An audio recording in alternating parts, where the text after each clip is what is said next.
Tu veux pardonner, mais chaque fois que tu vois cette personne, une partie de toi se fissure. Tu te rappelles la trahison, les mots, l'absence. Et tu te dis, si je pardonne, c'est comme si je disais que tout va bien, que ce qui s'est passé n'est pas grave. Alors tu hésites, tu attends, tu espères que le temps fera tout oublier. Mais le temps ne fait rien oublier. Il fige juste la douleur en un souvenir qui gangrène tes relations suivantes. Tu n'es pas seul. La plupart des gens confondent le pardon avec l'oubli, et c'est cette confusion qui les empêche de guérir. Tu crois que pardonner, c'est effacer la faute et redevenir ami comme avant. Mais c'est faux.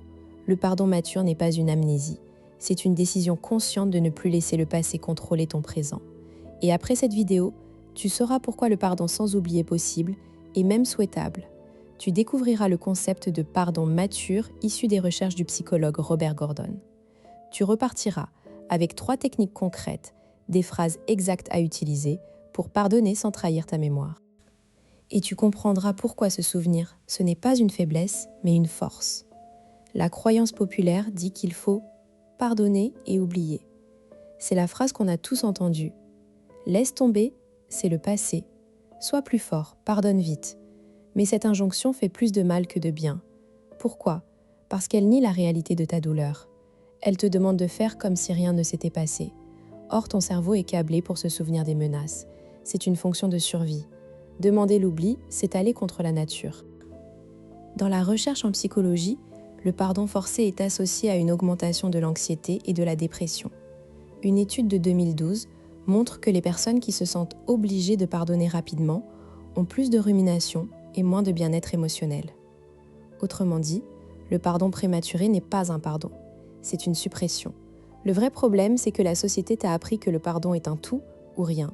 Soit tu pardonnes complètement, soit tu es rancunier. Mais il existe une 3e voie, le pardon mature. Ce n'est pas une option floue, c'est un processus précis. Le pardon mature, défini par Gordon, repose sur 3 piliers. La clarté sur ce qui s'est passé, la reconstitution du sens et la réintégration de l'autre dans ta vie, avec des limites claires. Concrètement, pardonner ne signifie pas que tu minimises la faute. Au contraire, tu la reconnais pleinement. Tu admets que tu as été blessé, que c'est injuste. Mais tu choisis de ne plus investir ton énergie dans la colère. Tu décides que ta paix intérieure est plus importante que la vengeance. Ce qui change, c'est le rapport à la mémoire. Dans le pardon immature, tu essaies d'oublier. Dans le pardon mature, tu te souviens, mais tu changes le sens du souvenir. Le souvenir devient un rappel de ta force, pas de ta vulnérabilité. C'est un déplacement de perspective, pas une amnésie. Prenons un cas concret. Émilie, 38 ans, architecte d'intérieur à Toulouse. Elle vit en couple avec Marc depuis 7 ans. Il y a 6 mois, elle découvre que Marc a une liaison avec une collègue. Il admet les faits, promet d'arrêter. Émilie veut sauver la relation, mais chaque fois qu'elle voit Marc, elle visualise les messages, les rendez-vous. Elle devient distante, irritable. Elle consulte une amie qui lui dit « Pardonne ou quitte-le, il faut choisir ». Émilie essaie de passer outre, mais la douleur revient à chaque dispute. Un jour, elle explose et lui jette à la figure « Tu m'as détruite !» Elle réalise que le pardon qu'elle a essayé d'accorder est un échec. Elle décide alors de changer d'approche. Elle prend un carnet et écrit noir sur blanc ce qu'elle ressent. « Il m'a menti. Il a brisé ma confiance. Je me sens trahie. » Elle ne cherche pas à excuser Marc. Elle admet la faute. Ensuite, elle se demande « Qu'est-ce que je veux maintenant ? Ma paix.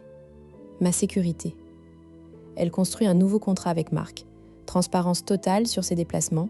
Séance de couple, un code de communication. Elle ne dit pas « tout va bien », mais « je choisis de rester à certaines conditions ». Les souvenirs ne disparaissent pas, mais ils ne déclenchent plus la même détresse. Émilie a pardonné sans oublier. Comment appliquer cela dans ta vie ? Premièrement, arrête de te juger. Si tu ressens encore de la colère, c'est normal. Le pardon n'est pas une sensation, c'est une décision répétée. Deuxièmement, distingue le pardon de la réconciliation. Tu peux pardonner à quelqu'un sans rester en relation avec lui, le pardon est interne. La réconciliation est externe et nécessite des changements concrets de l'autre. Troisièmement, accepte que le pardon n'est pas linéaire. Tu vas peut-être revisiter la douleur, mais à chaque fois, tu choisis ton attitude. Maintenant, pourquoi est-ce si important ? Parce que ne pas pardonner te condamne à la rumination. La recherche montre que ruminer la colère augmente le cortisol, affaiblit le système immunitaire et abaisse la qualité de vie. Pardonner, c'est un acte de santé mentale. Mais pardonner mal, en oubliant, te rend vulnérable à la répétition des mêmes blessures. Tu deviens naïf, tu baisses ta garde. Le pardon mature te protège. Tu as appris la leçon, mais tu ne vis plus dans la douleur. Conséquence directe, tes relations deviennent plus authentiques. Tu peux dire à l'autre « Je te pardonne, mais je ne peux plus te faire confiance à 100%. » C'est honnête. Cela permet de reconstruire une confiance réaliste, pas aveugle. Savoir pardonner sans oublier, c'est aussi un modèle pour tes enfants, pour tes amis. Tu montres qu'on peut guérir sans nier la réalité. Voyons maintenant 3 techniques concrètes, testées cliniquement. Technique 1, la lettre non envoyée en 2 versions. Écris une première lettre où tu exprimes toute ta colère et ta tristesse, sans filtre. Ne la relis pas tout de suite. Le lendemain, écris une deuxième lettre, plus courte, dans laquelle tu reconnais que l'autre a fait du mal, mais que tu choisis d'arrêter de souffrir pour cela. Tu peux écrire une phrase comme « Je n'oublie pas ce que tu as fait, mais je ne veux plus que cela me détruise ». Ensuite, tu détruis les 2 lettres. L'acte symbolique de les brûler ou de les déchirer renforce ton intention. Technique 2. Le rituel du pardon limité. Choisis un endroit calme. Dis à voix haute « Je te pardonne pour acte précis, même si cela reste inacceptable. Je te pardonne parce que je priorise ma paix. » Remarque la formulation. Tu excuses l'acte ? Non. Tu libères ton émotion. Tu peux ajouter « Cela ne signifie pas que je t'autorise à recommencer. » Ensuite, fais un geste. Inspire profondément, expire. Chaque fois que le souvenir revient, refais le rituel mentalement. C'est un entraînement. Technique 3. Le tableau à 2 colonnes. Prends une feuille. À gauche, écris ce qui s'est passé, fait. À droite, écris la signification que je lui donne aujourd'hui. Exemple, gauche, Marc m'a trompé. Droite, cela ne définit pas ma valeur. J'ai survécu et j'ai appris à mieux communiquer. Tu réécris le sens du souvenir. Tu te souviens du fait, mais tu changes le récit intérieur. Fais-le chaque jour pendant une semaine. Facile à dire, mais ma douleur est trop forte. Oui, elle est forte, mais la douleur ne diminue pas à force d'être évitée. Elle se désactive quand tu l'affrontes consciemment. Le pardon mature ne demande pas d'oublier, donc tu ne perds pas ta vigilance. Tu perds juste ta charge émotionnelle. Et si l'autre ne mérite pas mon pardon, le pardon n'est pas un cadeau à l'autre. C'est un cadeau à toi-même. Tu peux pardonner même si l'autre ne s'excuse pas. L'important, c'est ta liberté intérieure. Si tu attends que l'autre change pour guérir, tu restes prisonnier de ses actes. Pardonner, n'est-ce pas faiblard ? Au contraire.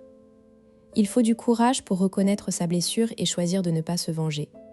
Les rancunes sont faciles à entretenir, le pardon demande de la force. Te souviens-tu du début ?